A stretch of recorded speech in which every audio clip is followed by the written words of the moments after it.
La dépression est une maladie mentale qui se caractérise par un certain nombre de symptômes tels que la fatigue, les insomnies, le manque d'appétit, une grande tristesse, un sentiment de désespoir, une perte de motivation.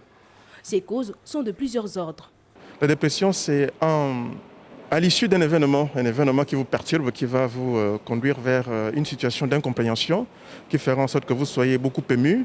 La difficulté pour vous, c'est de vous remettre face à la situation posée. Et en ce moment-là, vous pouvez basculer, soit vous basculez dans la mélancolie ou vous basculez dans la manie. La manie, j'entends par manie les comportements beaucoup plus convulsifs, beaucoup plus agressifs à l'égard de ceux qui sont autour de vous, la violence verbale, la violence physique.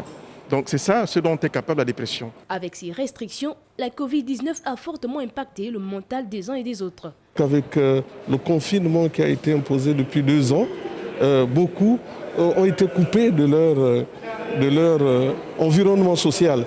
Et beaucoup sont parfois obligés de se renfermer. Du coup, il y a une émergence de la dépression chez la plupart de personnes. En parler autour de soi, ne pas se laisser morfondre sont les meilleurs moyens pour lutter contre la dépression. J'ai écrit le livre parce que c'est comme une ressuscité, la dépression au stade chronique. Donc le plus élevé, un seul pas peut-être, je serais soit morte, soit sombrée dans la folie. Voilà, parce qu'elle peut commencer même par une déprime. Je dirais aux gens de ne pas laisser même la déprime s'installer. Lorsqu'on se retrouve dans cette situation, il faut se faire accompagner et généralement le psychologue est là. Ça va être des entretiens pour essayer de redonner l'envie de vivre à ces sujets-là qui souffrent la dépression. Au Gabon, une association d'enseignants-chercheurs a été mise en place depuis 2019 pour porter cette cause.